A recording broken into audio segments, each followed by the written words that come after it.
Chuadanga দামুড়হুদায় BNP নির্বাচনী সমাবেশে ঘুষ দালালি ছাড়া চাকরি দেওয়ার প্রতিশ্রুতি দিয়েছেন বিএনপির খুলনা বিভাগীয় ভারপ্রাপ্ত সাংগঠনিক সম্পাদক অনিন্দ্য ইসলাম অমিত। তিনি বলেন, বিএনপি ক্ষমতায় গেলে চাকরি পেতে কাউকে একটি টাকাও দিতে হবে না। আগামী ফেব্রুয়ারির প্রথমার্ধে নির্বাচন হবে বলে আমরা আশা করছি।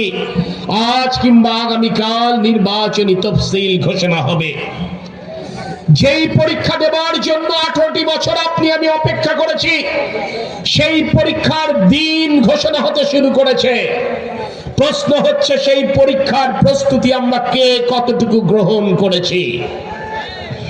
প্রিয় সাথী সহযোদ্ধা বৃন্দ, চোখের সামনে পাকা ধান ক্ষেত, কিন্তু সেই পাকা ধান ক্ষেত দেখলে আপনার আমার পেটটি কিন্তু ভরবে না।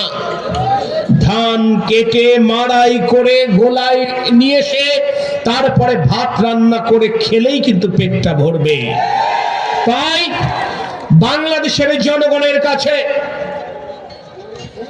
এই দামোদর জীবননগর দর্শনার ঘরে ঘরে আগামীতে বাংলাদেশ জাতীয়তাবাদী দল এবং আমাদের প্রিয় নেতা তারেক রহমানের কর্ম পরিকল্পনা পৌঁছে দিতে হবে, জানাতে হবে মা বোনদেরকে আমরা সরকার গঠন করতে পারলে কিভাবে অসচ্ছল প্রতিটি পরিবারকে পারিবারিক কার্ডের আওতায় নিয়ে এসে প্রতি মাসে 2 থেকে 2,500 টাকা পর্যন্ত খাদ্য সহায়তা দিতে চাই, যাতে করে সংসার পরিচালনায় মা বোনেরা একটু হলেও স্বাচ্ছন্দ্য খুঁজে পায়।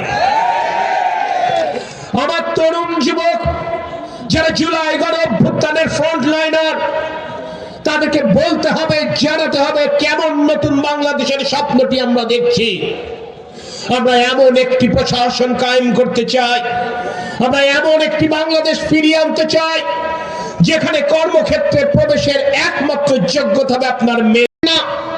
শুধুমাত্র যারা ম্যাট্রিক বা ইন্টারমিডিয়েট পর্যন্ত পাশ করবেন তাদের কারিগরি প্রশিক্ষণের মাধ্যমে তাদেরকে তৈরি করা হবে, যাতে করে তারা নিজের ভাগ্য পরিবর্তন করতে পারেন, আত্মকর্মসংস্থানের সুযোগ তৈরি করতে পারেন।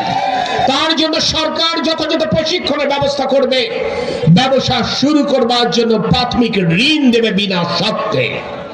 আজ যারা বিদেশে যেতে চান, সহজ শর্তে সহজে আপনি লোন নিয়ে বিদেশে যেতে পারবেন।